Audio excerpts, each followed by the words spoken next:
Well, if you're going to come back to it, well.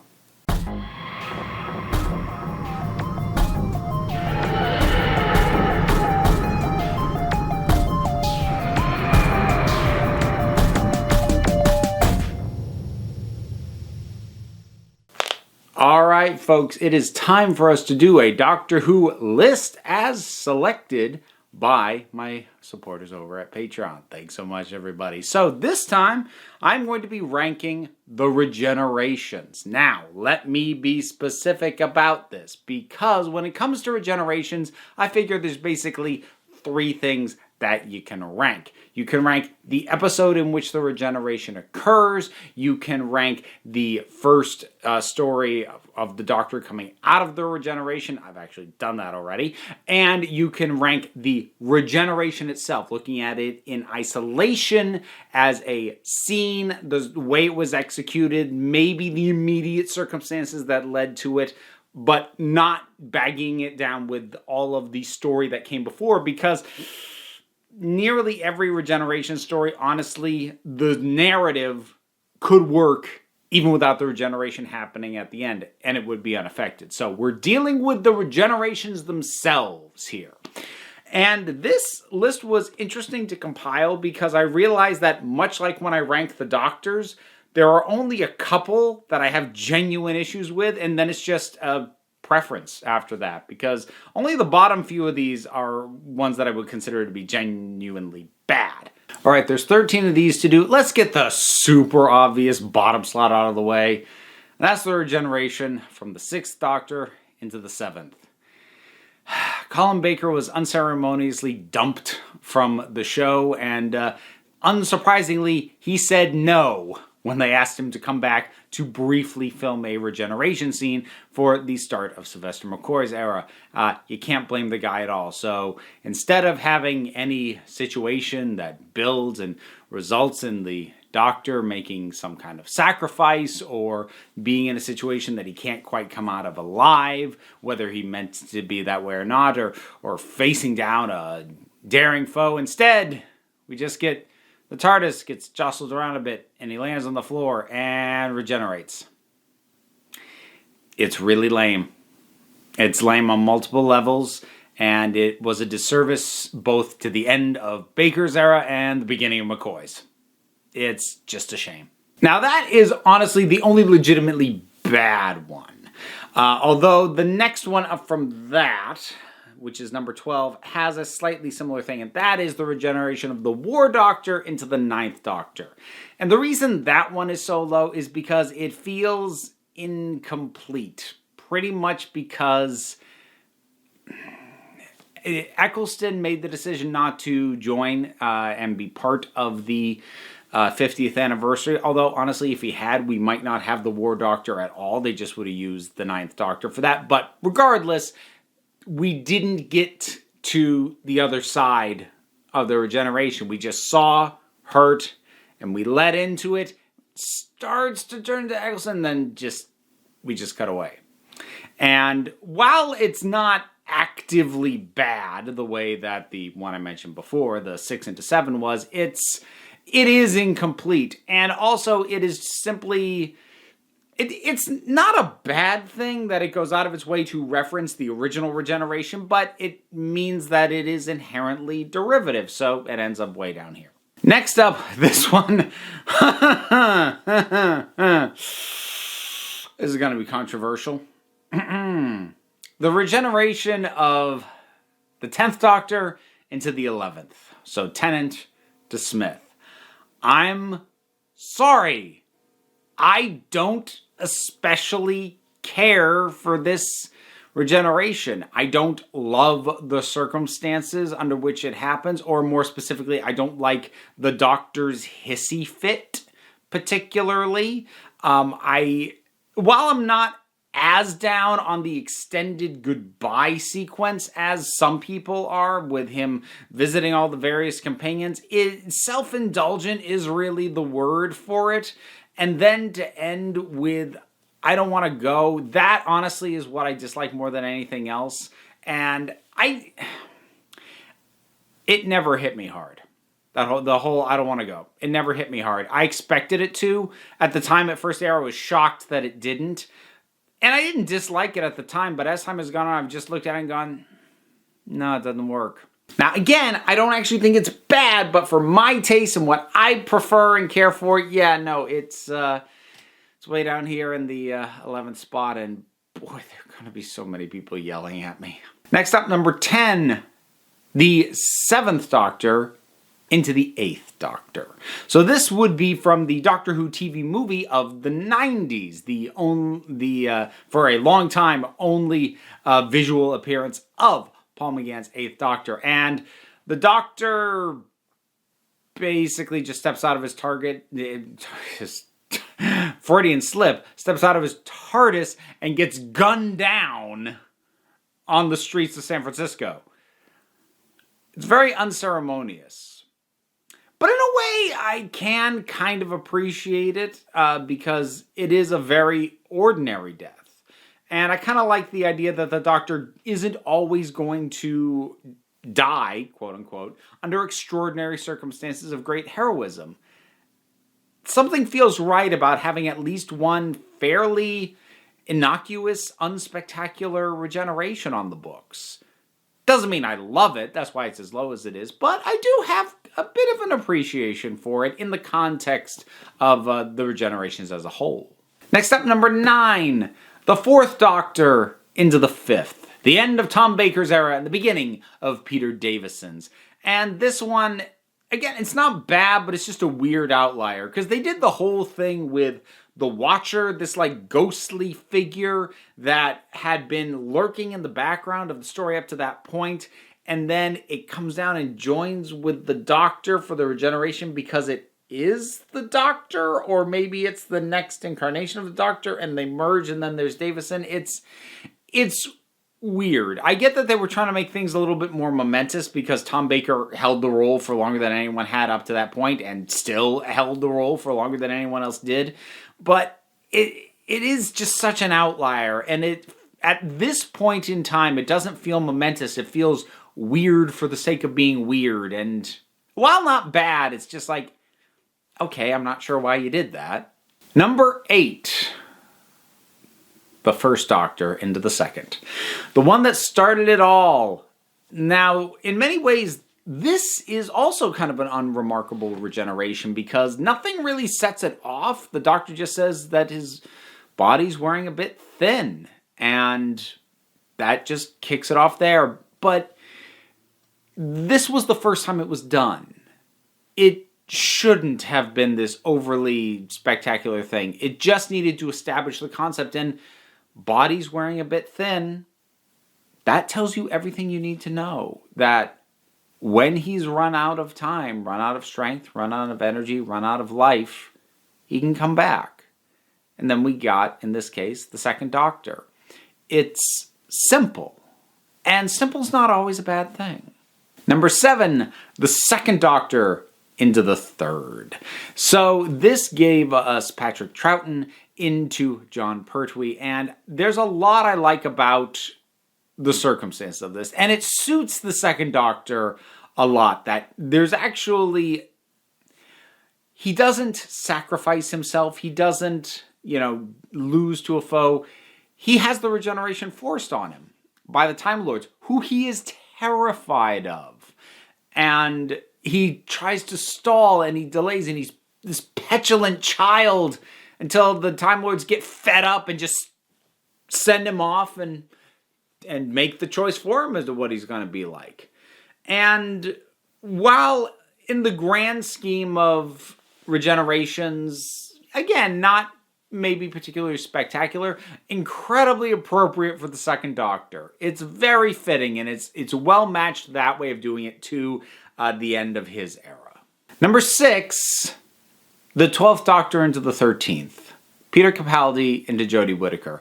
I debated on the placement of this one, and I did ask, I initially had it actually quite a bit lower, and then I asked, are you knocking it just because of one bit of the speech that you don't love? And then I moved it actually quite a bit higher. I'm like, are you boosting it just because Capaldi's currently your favorite Doctor? Remember, that might not stay the case forever. It's changed before. And so it ultimately settled about here. First of all, Capaldi can deliver speeches like nobody's freaking business. And most of this speech is really good. And I am going to focus on the speech here as opposed to the circumstances, because actually the circumstances that set off the regeneration aren't even in this story. They're from the previous one, and he just delayed it through the course of Twice Upon a Time. So the circumstances actually don't even really come into play in terms of when we actually see the dang thing. He gets some goodbyes, not dissimilar to Tennant, but the fact that they come to him and he's not, taking a tour of his own life makes it feel, at least for me, a bit less self-indulgent and a bit more bittersweet without trying to hammer sadness onto you. And his speech is very bittersweet as well. And I really like the idea of him giving advice to the new doctor. Never ever eat pears. But, remember, hate is always foolish and love is always wise. The only thing that I don't love is the line about children hearing his name. It's a cute enough idea, but I don't feel like that thought flows with the rest of what's going on. It feels jarring. I always felt it was a bit jarring, and that's about the one thing that keeps us from getting any higher. Here we go. Top 5. Third Doctor into the fourth. Pertwee into Tom Baker. A tear? Sarah Jane? I mean, that's a big part of it right there. The Doctor went on one last adventure. He faced a very powerful foe, and it was too much. And this sweet moment between him and Sarah Jane, where she doesn't really know what's going on, and he has that line. And again, Classic Era didn't do big speeches around the regenerations, but when they got it right, they found the exact right thing to say in a few words to capture the moment. And you've got the Brigadier on hand, who has a bit more of a here we go again thing going on, which is kind of a nice antidote to remind you that this doesn't have to be just sad. We've been through this before. We'll come out the other side. We'll be okay. And then, of course, just him changing into Tom Baker's ridiculous face. Yeah, it just works. Number 4, 8th Doctor into the War Doctor. This one, it almost feels like cheating because the quote-unquote story it takes place in is so short. It basically is the entire context for the regeneration, because unlike all the other instances where I said there's a story and then a regeneration happens at the end, this is, because it's a mini episode, is just the regeneration circumstances and situations. So all of it's on the table, and I love Night of the Doctor. I freaking love it. I love the reason that he regenerates, simply because he refused to leave when he could get this woman off this crashing ship. And she didn't want his help at that point. She knew they were both gonna die, and she was happy for that, and he still didn't leave. He still tried to talk her onto the TARDIS to save her life until it killed them both. And that speaks very well to him. I love his snark when dealing with this order of women who can bring him back. They tell him he's got just a few minutes left, and he's complaining about how much time that is. Anyone for chess? Bring me knitting. It's great, but you can also catch the strain in his voice that he knows he is out of time, and he isn't thrilled about making the choice to turn into a warrior, but it's the choice that needs to be made. And while we don't get a ton with John Hurt after that, because we had to have the reflection because they were using old footage to make it look like young John Hurt, so we weren't going to get a full proper thing. The buildup is so good. The fact that we only get a look of him in the reflection, that's honestly enough. I mean, it's more than we got out of the War Doctor into the 9th, so I just love this thing so much. Number 3, the 11th Doctor into the 12th. As much as I do think Capaldi is the best speech giver of modern era Doctor Who, and also as much as I actually honestly really don't care for the time of the Doctor, like at all, but once he's on the TARDIS and the combination of him seeing young Amelia, of having his goodbye with this vision of Amy, and his reassurance to Clara, I adore the thing he says about, you always have to remember all the people who you used to be, because we're always changing. Like, that's just something that, like, rings really true to me anyways. And he delivers it really well with this sort of soft, bittersweet tone. And I like that this was an instance where the regeneration was just snap, and there it is. Just boom. And now he's somebody else. I like that over, the extended, it's all light shining out of him. No, boom, sudden, and he's gone. Again, it just feels right in that moment. It's real good. Number 2, the 9th Doctor into the 10th. Eccleston to Tennant. First of all, the circumstances, saving the life of his companion. The sadness behind sort of the glee he has. He's making jokes. What if I have 2 heads? What if I don't have a head? Imagine me without a head. But you can tell there's a sadness behind that, and there's a strain, and there's a tension. And part of him's scared, which we don't always get. And Eccleston really gave his all in the time he played the part, the brief time he played the part.